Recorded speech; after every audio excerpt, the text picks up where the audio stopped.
নমস্কার বন্ধুগণ, আশা করি আপনারা সবাই ভালো আছেন। ভাবার মতো কথা থেকে আমি রামপ্রসাদ এসে গেছি নতুন এক প্রতিবেদন নিয়ে। তা বন্ধুগণ, হুমায়ুন কবির যে বাবরি মসজিদের শিলান্যাস করলেন, তা হুমায়ুন কবিরের দৌড়টা কি শিলান্যাসের বাইরে যাবে? সোজা কথা বললে কখনোই যাবে না, যাওয়া সম্ভব না।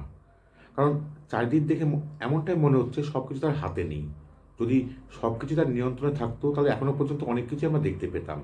ফুল প্যান্ডেল দিয়ে সব কিছু সাজানো হতো, আর তাকে দ্বিতীয়বার জন্য বহিষ্কারও করা হতো না। মানে মোদ্দা কথা, তার ক্ষমতা অতি সীমিত। এই যে নাটকটা তিনি করছেন শুধু দেখানোর জন্য। কিন্তু প্রশ্ন, কেন হুমায়ুন কবিরের খবর এত আলোচনার কেন্দ্রে? তার প্রথম কারণ নাম। কারণ বাবরি মসজিদ এই নামটা শুনলে বুকের মধ্যে ঝড় ওঠে। যদি নামটা অন্য কিছু হতো, এক্স ওয়াই জেড, তাহলে কি এত হইচই হতো? কখনোই হতো না।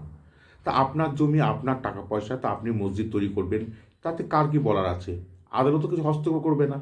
তবে শর্ত একটাই, শান্তি বজায় থাকতে হবে এবং আইন শৃঙ্খলা ভাঙা চলবে না, এবং কোনো টাকা পয়সার ফ্রড কিছু চলবে না।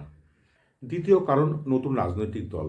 হুমায়ুনবাবু নতুন দল বানাচ্ছেন, হেলিকপ্টার উড়বে, জমায়েত হবে বিশাল। এদিকে মোহাম্মদ সেলিম ফোন করেছেন, হায়দ্রাবাদ থেকে অনেকে ওনার সঙ্গে যোগাযোগ করেছেন। কারণ একটাই, সব পথ খোলা, তৃণমূল, কংগ্রেস, বিজেপি ঘুরে দেখা, তারপর সিদ্ধান্ত। কিন্তু খেয়াল রাখবেন, দলটা এখনও নতুন, রেজিস্টার্ড নয়। যতক্ষণ না দল রেজিস্টার্ড হচ্ছে ততক্ষণ নিজের প্রতীকে লড়তেও পারবেন না। তাই যতই প্রতীক বানিয়ে থাকুন না কেন, আপনি নিজের প্রতীকে লড়তে পারবেন না হুমায়ুন কবির। মোদ্দা কথা, মোল্লার দর মসজিদ পর্যন্ত, মানে শুধু শিলান্যাস পর্যন্ত। তৃতীয় কারণ, সামাজিক এবং রাজনৈতিক প্রভাব। পশ্চিমবঙ্গে বড় কিছু ঘটনা ঘটলেই সেটা আলোচনার কেন্দ্রে চলে আসে। যেমন আমরা রিসেন্টলি দেখেছি 32,000 প্রাথমিক চাকরি বাতিল নিয়ে আদালতের রায়। আদালত বলেছে দুর্নীতি হয়েছে, কিন্তু প্রমাণ নেই। আর এই ধরনের ঘটনাগুলো স্বাভাবিকভাবেই মানুষের দৃষ্টিটা হুমায়ুন কবিরের ঘটনার দিকে সরিয়ে দেয়। চতুর্থ কারণ, রাজনৈতিক বিশ্লেষকরা। কিছু মানুষ আছেন যারা ধর্মনিরপেক্ষতার ভান করে।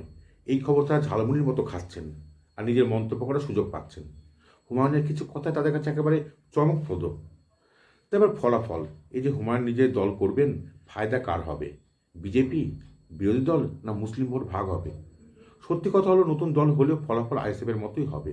মোট কথা, রাজনৈতিক নাটক আমরা দেখব, দৌড়ঝাঁপ অনেক কিছু দেখব, কিন্তু সবই ওই শিলান্যাস পর্যন্ত। তা বন্ধুরা, সংক্ষেপে বলতে গেলে এসব উত্তেজনা, সব নাটক কেবল নির্বাচনের আগে একটা ঝলক। মোল্লাদ্দর ওই শুধু শিলান্যাস পর্যন্ত। তা আপনারা কি মনে করেন, হুমায়ুন কবির নতুন দল দিয়ে আসলে চমক দেখাতে পারবেন? অবশ্যই আপনাদের মতামত কমেন্ট বক্সে জানাবেন। দেখা হবে অন্য এক প্রতিবেদনে। ভালো থাকবেন, সুস্থ থাকবেন।